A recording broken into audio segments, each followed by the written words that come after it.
Jangan lupa like, komen, dan share YouTube TVRI Bengkulu dan nyalakan loncengnya ya.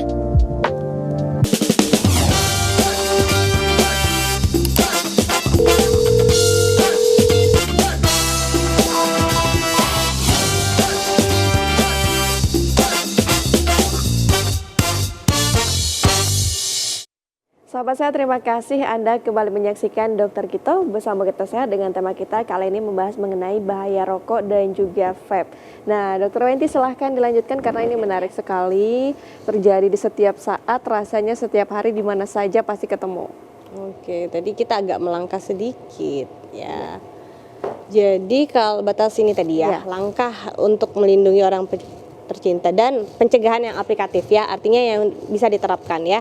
Yang pertama adalah tadi buat alasan pribadi yang kuat ya. Saya pernah punya kasus diri sendiri nih kayaknya. Karena kakek saya merokok dulu ya. Jadi waktu masih SD mungkin ya. Jadi kita beri pengertian kepada si kakek karena mungkin sayangnya sama cucu, akhirnya dia berhenti. Jadi boleh mungkin nanti dipakai rasa sayangnya itu untuk orang-orang terkasih ya. Usahakan untuk bagaimana menjadi contoh untuk orang-orang di sekitarnya. Kemudian tentukan tanggal berhenti dan umumkan pada orang-orang terdekat. Ini penting ya, harus diumumkan. Kenapa harus diumumkan?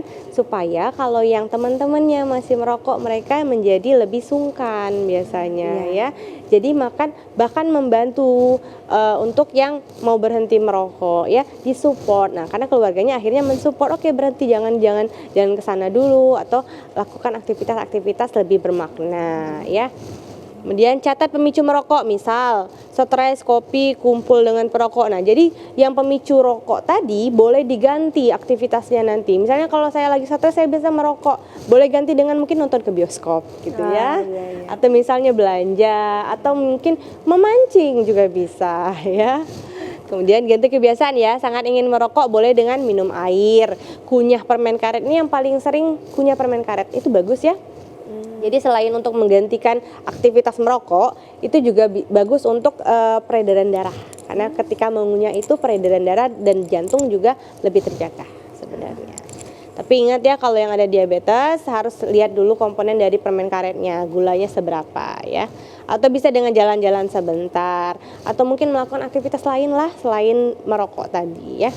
Kemudian kalau perlu atau kesulitan benar, boleh konsultasi ke dokter untuk terapi NRT atau nicotine replacement therapy. Itu biasanya ada di rumah sakit memang ya, jika diperlukan. Jadi yang paling penting adalah tadi alasan pribadi yang kuat. Karena mau seberapa banyak orang ngomongin, kalau dari pribadi kita sendiri tidak ingin berubah, maka hasilnya tentu tidak akan maksimal. Iya. Kemudian nih ya, tips mengatasi perilaku sangat ingin merokok. Jika Anda ingin merasakan rokok di tangan, bermainlah dengan barang-barang seperti pensil, bisa ya, mungkin tusuk gigi ataupun rokok bekas. Jadi kan kebiasaan ya, karena sering biasa merokok kan megang-megang rokoknya seperti itu. Boleh diganti dengan pulpen mungkin ya, atau trompet juga bisa ya. Aku sering ngelihat ada teman-teman pria begitu ya yang pernah merokok tapi berhenti pakai pipet. Ya, pakai pipet juga. Jadi minuman. Dia menggantikan, karena kan nggak mungkin drastis gitu ya, langsung. Jadi mungkin pelan-pelan caranya seperti itu. Pakai pipet tadi benar, pakai pensil, pura-pura megangnya ya. Boleh ditiru mungkin ya, boleh diaplikasikan. Jika Anda biasa merokok sesudah makan, segeralah bangkit dari duduk, setelah itu makan dan gosok gigi atau pergilah jalan-jalan ya. Jadi kalau udah makan biasanya kan ngerokok nih. Jadi supaya nggak ngerokok lagi, ya udah jalan-jalan aja atau sikat gigi gitu kan bisa. Karena itu tadi selain itu karena faktor kebiasaan ya. Jadi boleh kita rubah kebiasaannya pelan-pelan ya. Jika Anda rindu, ada rindunya nih ya. Jika Anda rindu, boleh menyalakan rokok tapi jauhkan rokok dari jangkauan Anda dan buanglah korek api. Jadi dipegang aja ya. Oh gitu. Iya. Habis itu dibuang. Seru juga ini. Jika Anda biasa merokok sambil minum kopi, minumlah jus buah sebagai gantinya. Jadi pelan-pelan ya, semuanya pelan-pelan. Goalsnya satu adalah berhenti merokok. Ya.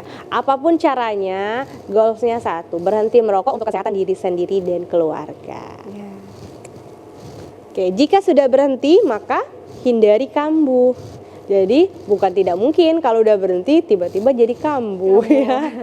Gimana caranya nih? Pertama, hindari situasi atau teman yang bisa memicu. Jadi memang penting untuk menyeleksi teman ya.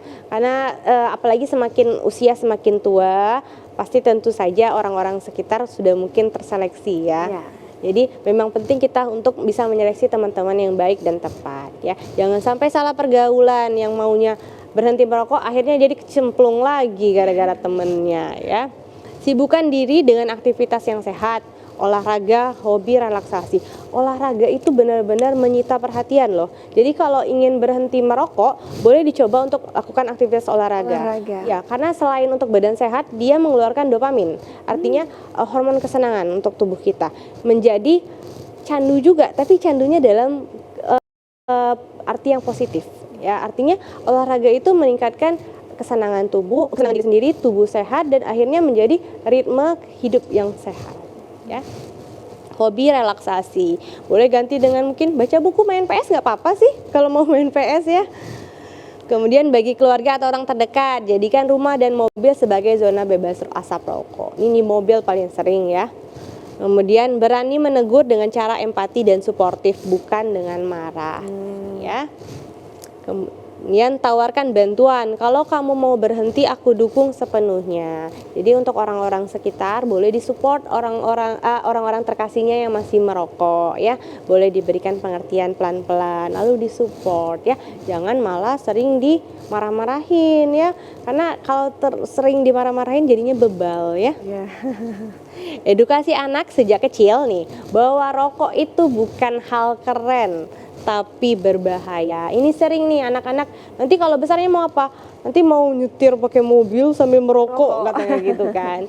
Karena itu tadi lihat di TV, lihat orang-orang sekitarnya, kayaknya orang dewasa yang ngerokok itu keren lah gayanya ya. Kita harus tanamkan dari dini, karena anak-anak itu sifatnya masih meniru ya. Dia belum terlalu panjang berpikirnya, jadi apa yang kita tanamkan dari kecil, insya Allah akan dituai nanti ketika dia dewasa. Jadi makanya tekankan ke anak bahwa rokok itu bukan hal keren. Kenapa bukan hal keren? Kita harus jelaskan dengan baik, dengan bahasa anak tersebut bahwa dia bisa memicu sakit. Sakit apa? Jelaskan sakitnya ini. Kenapa rokok tidak baik?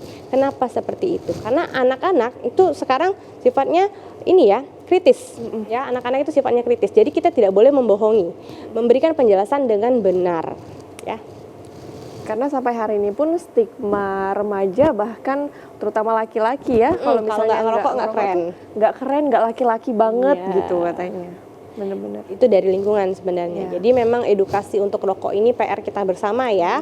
PR untuk saya sebagai tenaga medis, PR untuk Mbak Julia, PR untuk guru-gurunya, PR untuk kita semua. Untuk gimana caranya minimal orang di sekitar kita bebas asap rokok. Di tempat umum atau lingkungan, dorong aturan larangan merokok di ruang publik ya. Boleh di kantor atau di taman misalnya ya. Pasang poster edukatif nih. Libatkan tokoh masyarakat, guru atau tenaga kesehatan sebagai role model. Mungkin bisa nih nanti pemerintah Bengkulu misalnya kan mencontohkan bahwa misalnya wali kota atau mungkin gubernur kita mencontohkan bahwa tidak merokok. Pasti akan lebih keren. Iya, betul. Kemudian edukasi anak dan remaja, berikan informasi yang jujur tapi tidak menakut-nakuti. Ini yang sedang kita lakukan terus-terusan ya. Bagaimana caranya? Target kita adalah ke anak-anak dan remaja yang masih berkembang ya. Bagaimana kita menanamkan bahwa ini bukan hal keren loh. Ini harus dijauhi.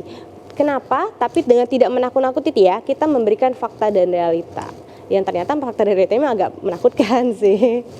Kemudian gunakan pendekatan visual, bisa dengan video animasi, testimoni ya.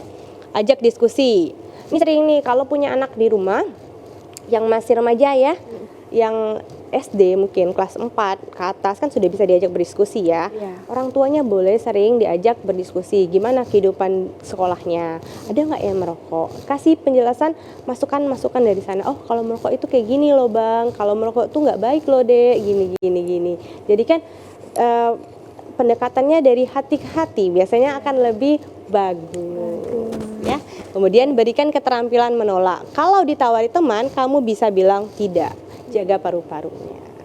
Dan ini penting harus ditanamkan dari kecil ya. Benar. Baik, Dok, kita jeda lagi, nanti kita akan lanjutkan ya. Pemirsa jangan kemana-mana, tetap bersama kami dalam Dokter Gito, bersama kita sehat.